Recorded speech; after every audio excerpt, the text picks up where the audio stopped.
we will consider 6 major arguments, or categories of arguments, used today for Markan priority.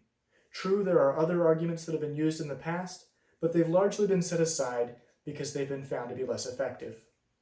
The arguments to which we will direct our focus are the argument from the prophecy of the destruction of the temple, the shorter length of Mark, the less polished Greek of Mark, patterns in word choice, editorial fatigue, and the argument from order. The first of these arguments, from the prophecy of the destruction of the temple, we examined in the 3rd segment in this series, and we found it to be a case of circular reasoning. We won't consider it further here.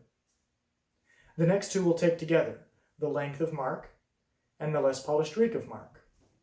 Mark is by far the shortest gospel, whereas Matthew and Luke were each written to essentially fill one commercial scroll of papyrus available at the time. Mark doesn't even come close, leading many to suggest that they can see why Matthew and Luke, if drawing material from Mark, would add content, but they cannot see why Mark, if drawing material from Matthew and Luke, would leave out so much good content. Why exclude the Sermon on the Mount?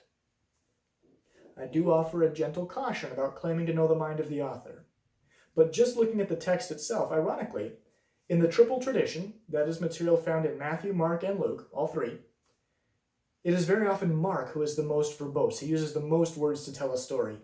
Thus, the argument from length has to simultaneously maintain A, Matthew and Luke clearly copied from Mark because they added content to Mark, and B, Matthew and Luke clearly copied from Mark because they removed content from Mark. They wrote more concisely. Perhaps it's not so clear after all. Some have suggested that Matthew and Luke wrote more concisely because they wanted to leave room on their scrolls for other stories they wanted to tell. This is certainly possible. But what is the evidence for it? Any argument we would marshal in favor of this hypothesis is an argument that presupposes Markan priority. That doesn't work. We can't presuppose Markan priority in order to validate the evidence we're trying to use to demonstrate Markan priority. And that's not a logically valid argument. In just a moment, we'll consider a hypothesis that can also explain this evidence that does not presuppose its conclusion. But first, let's take a look at Mark's Greek. Without question, the Greek of Mark is less polished than that of Matthew and Luke in many places. Mark includes what many people call hard sayings, as well as less dignified sayings. He'll say things like, Jesus could do no miracle there, or that his family said he was beside himself. Mark will sometimes use very awkward word choices, suggesting to many that they can see why Matthew and Luke would want to improve Mark's grammar, but they cannot see why Mark would degrade the grammar of Matthew and Luke if they were his sources. Surely the later document is the one with the better grammar.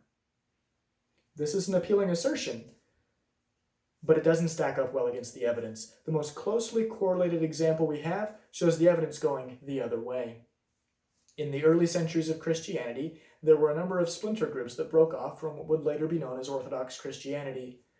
Some of them wrote their own gospels, most notably the Gnostics, and although it was clearly fraudulent, they would put the names of apostles or other famous people on these documents in order to give them an air of authority. This is generations after the apostles. For example, nobody believes that the Gospel of Philip was written by the apostle Philip. It's clearly a forgery. But these later fake Gospels give us an objective means of testing the hypothesis we're considering, that the later document should be the one with the better grammar, because these later fake Gospels often use the canonical Gospels as sources. So they should improve their grammar, right? This is exactly what they do not do. They degrade the grammar. Precisely the opposite of what this argument for Markan priority says should happen. This was summed up well by William Farmer, a notable synoptic scholar who said, "Sometimes writers improve the grammar of their sources, while others spoil it. Such considerations provide no objective basis to adjudge one document primary or secondary to another. There is no provable correlation between style and chronology." This proves to be the undoing of this argument. But there is a simpler solution.